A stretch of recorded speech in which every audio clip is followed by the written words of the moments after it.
Moi, je parlerai principalement des faux instruments du réveil. En 2012, on a eu à interviewer notre père. On lui a posé des questions sur le réveil, mais avant de dire c'est quoi le réveil, il a commencé par dire c'est qu'on n'est pas le réveil. Le réveil, ce n'est pas un concept dénominationnel ou ecclésiastique. Disons par exemple que nous, comme nous sommes des pentecôtistes, le réveil, c'est notre mouvement. Nous, comme nous sommes l'église de réveil, ça veut dire le réveil là, c'est pour l'église de réveil. Le réveil, c'est même dans l'église catholique. Le réveil n'est pas de l'effervescence charismatique, le baptême du Saint-Esprit, la gloire de Dieu, les langues, la manifestation des dons spirituels. Le réveil, ce n'est pas ça. Le réveil n'est pas un événement. Ce n'est pas un soudain qui arrive pendant que nous sommes en train de prier. On a vu des anges. Après, on se dit, le réveil. Dernière chose, le réveil n'est pas une expérience. Certaines personnes pensent qu'après une grande retraite, un grand séminaire, on a fini à Nouka. Les gens viennent du monde entier pour prier à l'église porte des cieux. C'est le réveil. Alors, il a clôturé en disant, le réveil, c'est quoi? Il dit que le réveil, c'est l'état normal de l'église. Et cet état normal, c'est quoi? Cet état normal, c'est l'état d'une épouse qui vit dans l'attente et la conscience que l'époux arrive bientôt. Qu'il reste peu de temps, qu'il faut racheter le temps parce que l'époux arrive bientôt. Et il y a une prophétie qu'il a donnée il y a plus de 10 ans. Il disait qu'au temps de la fin, le message qui doit être restauré dans l'Église, c'est un message christocentrique. Un message qui rappelle à l'Église, nous n'avons plus suffisamment de temps, que nous devons nous concentrer sur la dernière moisson, sur la dernière mission que le Seigneur nous a donnée, parce que le temps, nous n'en avons plus. C'est sur base de ça que je vais enseigner ce soir. Basant sur cette parabole des 10 vierges. C'était un même groupe, seulement que dans ce groupe-là, il y en avait 5 qui étaient intelligentes, 5 qui ne faisaient pas trop preuve d'intelligence, 5 sages et 5 folles. Il n'y en avait que 5 qui avaient anticipé et prévu d'emmener de l'huile, l'huile qu'on utilisait pour alimenter la lampe, d'accord? Aujourd'hui, bon, dans notre contexte, on va dire, bon, il n'y en avait que 5, bah, même qui pétrole, parce que nous, aujourd'hui, on n'utilise pas l'huile. On comprend quand même non, le concept, hein? C'est le pétrole, d'accord? Alors, il y en avait 5 qui ont pris leur pétrole, et il y en avait 5 qui n'ont pas pris de pétrole en réserve. Comme l'époux tardait, toutes les 10 se sont endormies. J'aimerais préciser une chose. Il y en avait pas, ce n'était pas seulement les 5 folles qui s'étaient endormies, même les 5 sages s'étaient endormis. Durant la nuit, on cria, voici l'époux, allez à sa rencontre. Elles se réveillent toutes, elles commencent à allumer leur lampe pour aller voir l'époux. Les 5 folles se rendent compte que, apparemment, nos lampes ne vont pas tenir. Je suis très précis dans ce que je dis, suivez-moi très bien au mot. Je n'ai pas dit que nos lampes se sont éteintes. Nos lampes ne vont pas tenir. Pourquoi? Parce qu'elles disent aux autres, prêtez-nous de vos huiles ou de vos pétroles, parce que nos lampes s'éteignent. Nos lampes ne se sont pas éteintes. Nos lampes sont en processus de s'éteindre. Mais les autres disent, non, mais ça ne peut pas aller parce que ça ne va pas suffire pour nous tous. Allez en acheter. Ah, il faut acheter. Elles laissent l'affaire de époux. Elles laissent leur mission pour laquelle elles étaient venues et elles partent chercher de l'huile.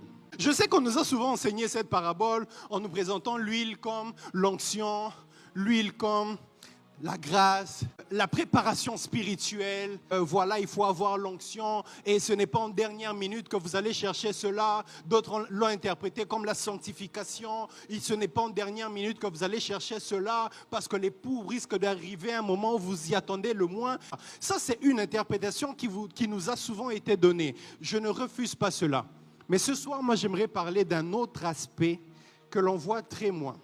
Cette parabole était une prophétie de Jésus sur ce qui va se passer à la fin de temps. Je suis convaincu que les folles n'étaient pas d'abord folles parce qu'elles avaient oublié l'huile, mais qu'elles étaient folles parce qu'elles sont allées chercher l'huile au mauvais moment. Vous allez voir que dans la Bible, nulle part on a précisé « Voici l'époux, allumez vos lampes. Voici l'époux, vous devez avoir vos lampes pour voir l'époux. » Nulle part on l'a précisé. Les folles étaient folles pourquoi? Pas parce qu'elles n'avaient pas anticipé, Parce qu'elles ont pris une décision bête au moment où il fallait prendre une décision sage. Le problème ici ne se jouait pas avec qui a une lampe, qui n'a pas de lampe. Elles sont entrées dans une frustration dans laquelle personne ne les a envoyées. Qui vous a demandé de stresser pour l'huile? On a dit, voici l'époux, allez à sa rencontre. Frère, si toi tu as une lampe, je suis à côté de toi, on ne peut pas marcher ensemble.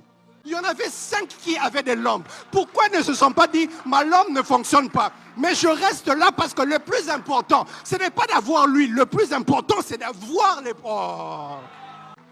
That's the problem of the church today. L'église s'est concentrée sur le superflu. L'époux arrive et on commence à s'agiter pour des choses qui n'ont pas trop d'importance, qui ne jouent pas trop de rôle dans le fait qu'on devait rencontrer l'époux. Pour preuve, je ne vous ai pas dit que leur lampe s'était éteinte. Je vous ai dit que leur lampe était en train de s'éteindre. Elles sont allées acheter de l'huile avec le peu de lumière qui leur restait. Oh, le niveau de leur bêtise, prophète, c'est qu'elles ont choisi d'utiliser le peu de lumière qui leur restait pour aller acheter l'huile au lieu d'utiliser ce peu de lumière pour voir l'époux. Non, il me reste ce peu de lumière. Il faut que j'aille chercher l'huile. Est-ce que vraiment tu étais venu ici pour une affaire de huile? Pour preuve, quand elles sont revenues avec les lampes, elles sont entrées. Parce que le plus important n'était pas d'avoir une lampe allumée. C'était de voir l'époux et d'entrer. Elles ont eu une frustration qui n'a rien à voir avec ce que l'époux attendait d'elles. Vous savez, dans les réveils du temps de la fin, une des choses dont nous avons besoin surtout et par-dessus tout, c'est le renouvellement de l'intelligence. Il ne suffisait pas d'être sainte. Il ne suffisait pas d'avoir eu sa lampe à un certain moment. À la fin, certaines personnes vont rester, non pas à cause de leur impureté, mais à cause de leur manque d'intelligence. C'est superflu, vous pouvez le voir dans 3 domaines. Superflu dans le ministère, sous prétexte de la venue ou du retour imminent de Christ. Tout le monde pense aujourd'hui, au lieu de rester avec le frère qui a lui sa lampe qui est allumée. Non, il faut aussi que j'aille faire moi-même mon propre ministère.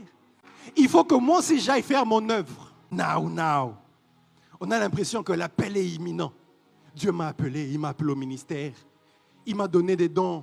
Surtout qu'on avait déjà prophétisé sur toi. Tu es prophète. Tu loues une salle ici ou même vous allez prier dans une des maisons. Tu commences aussi ton ministère. Jonathan Ministries. C'est ça la bêtise des vierges folles.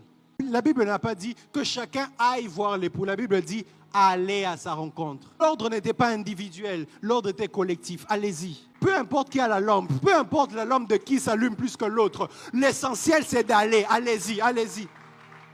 La grande question que je nous pose, lorsque nous faisons nos ministères, nous commençons nos églises, quelle est vraiment notre vraie motivation? Au temps de la fin, l'appel au réveil n'est pas individualiste. Il faut se munir d'humilité pour reconnaître ceux qui sont éclairés et s'attacher à eux pour faire avancer l'œuvre. Deuxième point, superflu dans la vie séculière.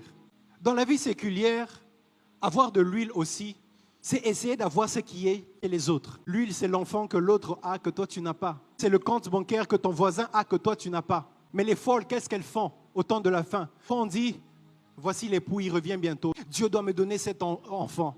Dieu doit me donner ce travail. Dieu doit me donner cet argent. Et lorsqu'ils n'ont pas ce qu'ils ont cherché, ce pourquoi ils ont prié, ils laissent l'époux. Seigneur, attends d'abord. Je t'ai demandé enfant là, tu ne m'as pas donné. Frère, pourquoi tu ne viens plus à l'église? Non, vos histoires là de prier, vraiment, moi je souffre trop, j'ai trop de problèmes. Frère, on était venus ici pour attendre l'époux. Les soucis de la vie et les richesses du monde te détournent carrément du but pour lequel tu étais venu ici. On ne croit pas en lui pour des histoires qui peuvent nous donner tic-tac, tic-toc. On est là parce qu'on a cru en lui, on l'aime. Qu'on n'est pas, on l'aime. On n'est pas, on le sait. Que tel meurt ou que tel ne meurt pas, on le sait. Troisième point, superflu dans la vie ecclésiastique et dans la vie spirituelle.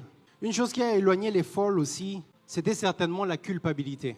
La culpabilité de se dire, certainement que l'époux ne va pas apprécier qu'on ait des lampes qui s'allument à faible intensité. Il faut d'abord qu'on arrange ça. Ce qui est regrettable aujourd'hui, c'est de voir que parfois, il y a un esprit d'égarement qui entre parfois dans nos messages, non pas pour rapprocher le peuple de Dieu, mais éloigner le peuple de Dieu du Dieu saint. On peint un tableau d'un Dieu tellement saint que vous n'êtes pas digne de l'approcher. Jésus parle aux pharisiens, il leur dit « Malheur à vous, scribes et pharisiens hypocrites, parce que vous fermez aux hommes le royaume des cieux, vous n'y entrez pas vous-même et vous n'y laissez pas entrer ceux qui veulent entrer. » Je suis sûr qu'il y avait certainement un pharisien ou une pharisienne parmi les 5 folles qui a commencé à leur dire « Non, vous ne pouvez pas aller comme ça, sans huile. Nous devons aller chercher le pétrole. » Frère, il y a des messages, sincèrement, dans l'église qui sont des superflus. On commence à nous détourner pour nous montrer que Jésus, c'est ça, c'est ça, c'est ça, c'est ça, alors que ça nous éloigne de l'époux. Au lieu de nous rapprocher de Jésus, ça nous éloigne de Jésus, tellement que ça nourrit une culpabilité en nous.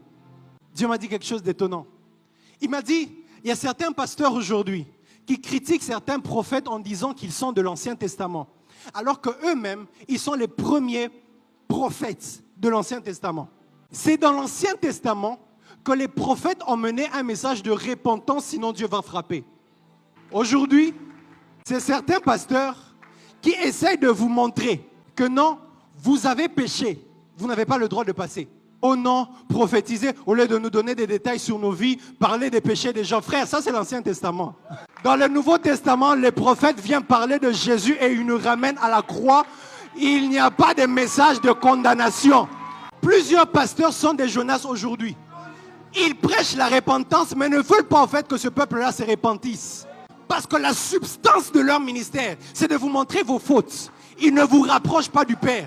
Ils essayent simplement de vous parler, mais en réalité, ils ne vous tirent pas vers le Père.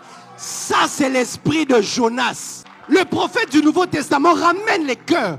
Il n'est pas là pour exposer tes péchés, même s'il peut le voir. Il voit toute ta vie. Mais ce n'est pas le plus important. Le plus important, c'est que tu comprennes que Jésus t'aime. Tu comprennes que malgré tes fautes, Dieu peut faire une nouvelle chose avec toi. Frère, nous ne sommes plus dans la loi. C'est la loi qui condamnait l'idolâtrie. C'est la loi qui condamnait le péché au risque de mourir. Dans le Nouveau Testament, nous sommes dans la dispensation de la grâce. Que vous le vouliez ou pas, nos prédications, nos prophéties, nos services prophétiques et tout ce que vous voulez doivent se baser sur la grâce. Parce que Dieu lui-même a ouvert un vortex dans lequel il est temps maintenant. Tel que vous êtes, entrez, entrez. Tu as un tatouage, entrez, entrez, entrez. Tu t'habilles mal, entrez, entrez, entrez. Parce qu'en tant que prophète, nous devons aussi le dire comme ça. Il y a un temps où ce vortex va se fermer. Et là maintenant, le salut ne sera plus par la foi, mais le salut sera par les œuvres. Est-ce que vous n'avez pas lu vos Bibles? Et nous, pharisiens, nous, parce que moi aussi je suis pasteur, nous fermons la porte, nous fermons les cieux au peuple de Dieu, en leur disant qu'ils ont mal fait, qu'ils sont des pécheurs, qu'ils ne vont pas voir le ciel. Alors les 5 folles se culpabilisent. Elles se disent, ah, il faut d'abord aller chercher l'huile, à faire des poules là. Et vous allez voir que de plus en plus, nous fouillons Dieu. Parce qu'on a la conscience que servir Dieu, être chrétien, c'est trop difficile. J'aimerais le dire comme ça. J'aimerais le dire comme ça. Pasteur, homme de Dieu, frère et sœur à l'église, je veux finir par ici. Retenons une chose, le Saint-Esprit est suffisant pour changer les cœurs des gens. Ce n'est pas parce que tu cries et tu parles impoliment et sévèrement aux enfants de Dieu, que tu bloques tes voisins, que tu parles mal à tes frères parce qu'ils ont péché ou parce qu'ils s'habillent différemment que toi, parce qu'ils entendent des musiques différentes que toi, parce qu'ils consomment des boissons différentes que toi et tes convictions. Ce ne sont pas ces choses qui vont changer sa vie. Le Saint-Esprit est suffisant. La Bible déclare, Jésus lui-même le dit, Jean 16. Il dit, lorsque le consolateur viendra, il vous convaincra de 3 choses. Du péché, du jugement et de la justice. Ce n'est pas parce qu'on parle et qu'on dit des choses crues que nous disons la vérité. C'est le Saint-Esprit qui convainc du péché, du jugement et de la justice. Est-ce que je peux clôturer mon message? Matthieu 6, 31 à 33. Ne vous inquiétez donc point et ne dites pas, que mangerons-nous? Que boirons-nous? Quoi serons-nous vêtus? Car toutes ces choses, ce sont les païens qui les cherchent. Votre Père céleste sait que vous en avez besoin. N'allez pas chercher l'huile. N'allez pas chercher le pétrole. N'allez pas chercher ces choses. Écoutez ce que ce verset dit. Cherchez premièrement le royaume et sa justice. Et toutes ces choses-là, l'huile-là, Frère, tu auras l'huile dans la maison de l'époux. Cherchez premièrement l'époux et les lampes, les lumières et tout ce que vous voulez là, vous les aurez par-dessus. Tout dit à ton voisin, cherche premièrement le royaume. Cherche à entrer dans le royaume. Laisse cette affaire de l'huile, laisse cette affaire de lampe. Que Dieu bénisse sa parole.